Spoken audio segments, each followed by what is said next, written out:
Hey guys, welcome back to Fandom Sage Powers, where we discuss comics, heroes, villains, and the Dawn. We have reached X-Force issue number 9, and we're fighting our way through right now.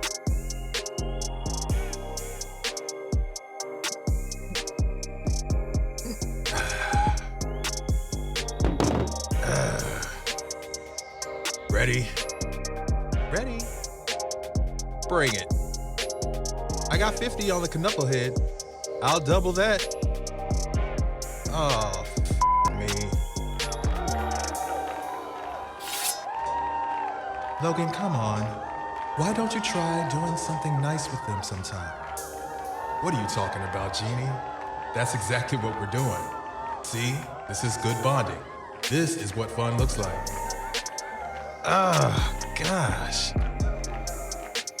What's wrong? Sometimes I feel like X-Force has screwed up my internal compass. It's harder to know what's right and wrong anymore.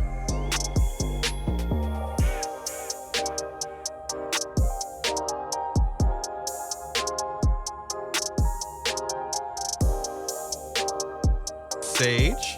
Hair down? Out of the office? I barely recognize you. The feeling is mutual.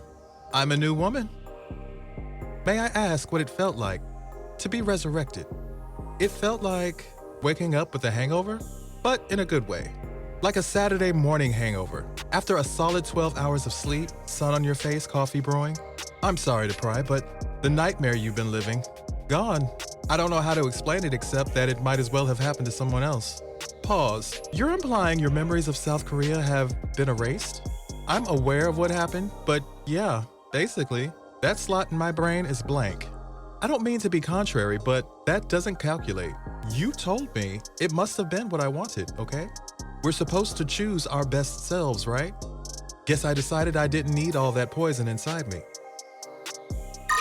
On the new island nation of Krakoa, the first true mutant society flourishes. Safety and security graciously provided by the hardworking agents of X-Force. We deserve a break sometimes, eh? Black Tom can't be talking to Krakoa day and night and day, or he'll go stark raving. Little bit of medicine for what ails us then. This'll turn down the temperature on the data volcano roaring through our veins. Every bloody dolphin in the bay and every bloody parrot in the canopy and every bloody ant in the dirt. It's just too much to process. Black Tom's in the island, and the island's in Black Tom. No, not here too. Leave Black Tom be. The hell is wrong with you? The veg. This guy's supposed to protect the island? He can't even protect himself. Would you mind holding these? I need to take care of my boy. When you work a desk job, it's important to get up now and then and stretch your legs. You thinking what I'm thinking? What's the expression? The family that stays together slays together. I hate to interrupt the revelry, but your violence is needed elsewhere. The South American country initially held off on signing the treaty because of the time and finances so far invested in telephronics, a neuro-responsive green tech they hoped would boom their impoverished economy and make them into a global player. The president more than once cited the nation of Wakanda as an aspirational model. The Declaration of Mutant Sovereignty and the introduction of Krakoan tech to the marketplace nullified all their efforts and investments. With his country in crippling debt, the president had no choice but to sign with the mutants. But an insurgency rose up against him. The group of militants, consisting of the scientists who had given their lives to the study and development of telephronics, called themselves Muerte Verde, the Green Death. They activated the telephronic prototypes and made themselves into symbiotes, both flesh and botanical, living weapons. The president's son was among them. Several months ago, X-Force staged a stealth assault on Terra Verde. The telephloronic threat was believed to be overcome. But now the country has gone dark. All communications with the government and military has abruptly cut off. And not just that, but the news stations and periodicals are no longer broadcasting or publishing. Phones and emails go unanswered. No radio or digital signals have been detected. Last week, a satellite view of the country at night displayed galaxies of light clustered around towns and cities. But as of this evening, the view is completely black. I couldn't possibly have had anything to do with this, but a part of me is anxious as to what the team might discover. Follow me to glory. You look good, Dom.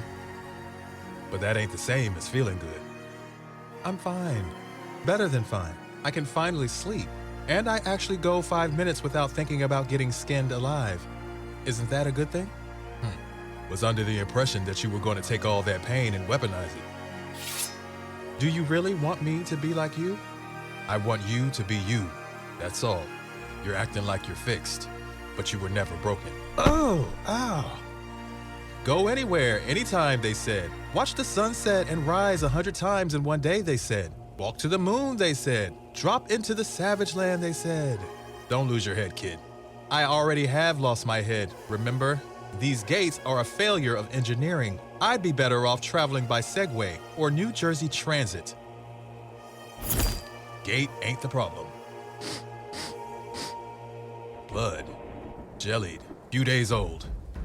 What the hell is going on? Whatever's waiting for us on the other side, I've got the key.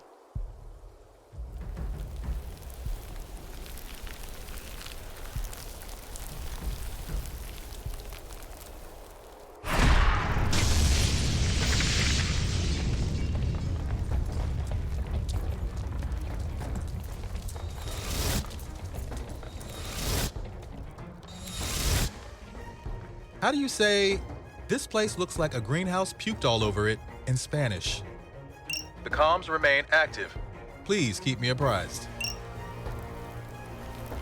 My preliminary assessment, which at a glance is equivalent to 1,000 hours of strenuous research for anyone else, is that telefloronics are not symbiotic but invasive. Translation, bad plants. Not to belittle your investigative skills, Kid Omega, but can you even see properly without your glasses? My vision, like everything else about me, is exceptional. I just like to accessorize.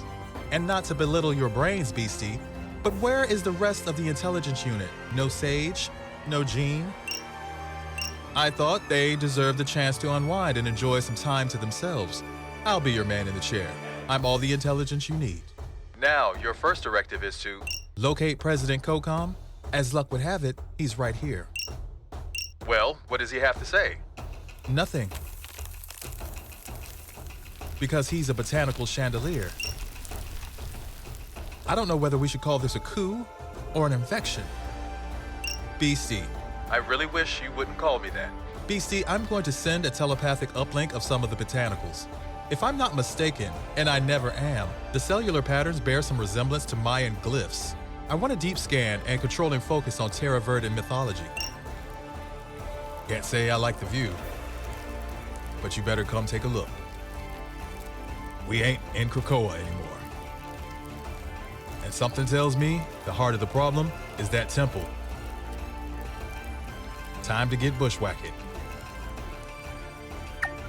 The ancient stories of Terra Verde, interpreted from oral storytellers and reconstructed from iconography, dating back before the 16th century, beyond the Mayans to the time of the Olmec, indicate a departure from the standard myths in one important way. There is a focus on the personified force of nature. Botanicals are a key element of worship. Rituals celebrate the connection between humankind and the environment. The standard tropes exist, such as fertility and erotic strength of flowers, disease and the curative power of herbs. But the Terra Verdeans had their own unique and dark marriage to the earth.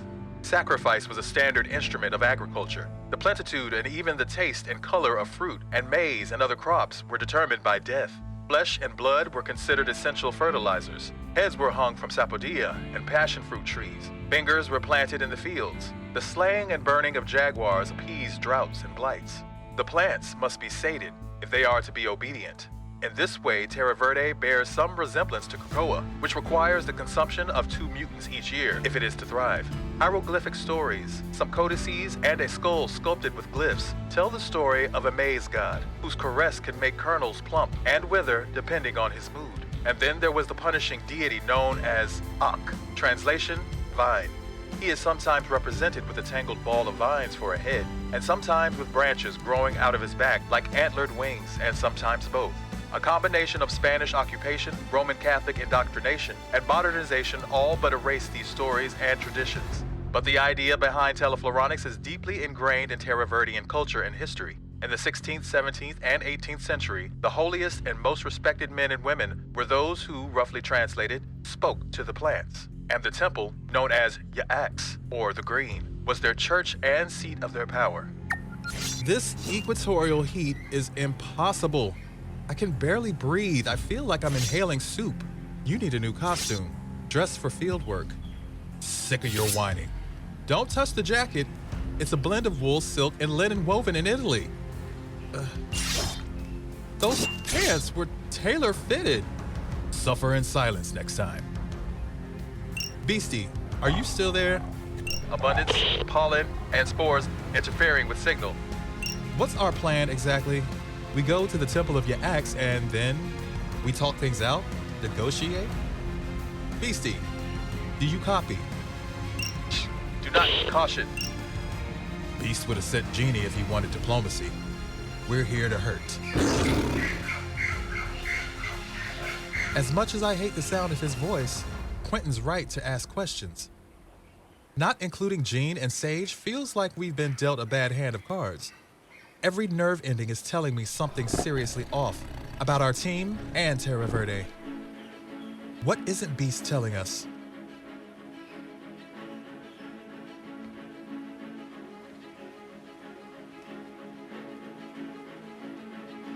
Shove me around, eh? Maybe we'll give our old mate Kane Marco a call, eh? See how you like that, eh? Man's got a whole lot of beef stuffed inside of him. Black Tom, he's like a giant turgid. Wake up. Cassidy.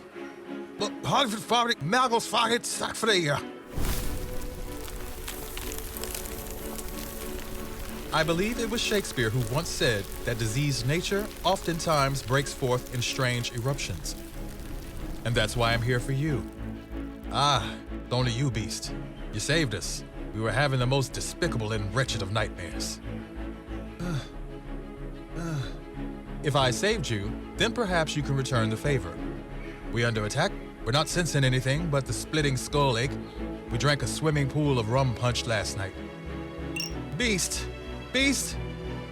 You've been complaining lately, and loudly, about needing a break from krakoa.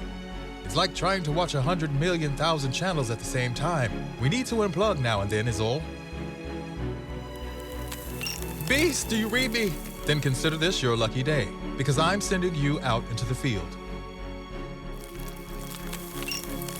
Request for backup! Terra Verde isn't a hostile country. It's an angry god. Okay, so Beast is on some BS. I knew this was going to happen. His unwillingness to admit his culpability and his efforts to cover up what he's done is definitely concerning, because he could have just admitted what he'd done to give them a heads up, and not including Jean and Sage was an obvious calculation on his part, because he knew that between the two of them, they would definitely pick up on that he was hiding something.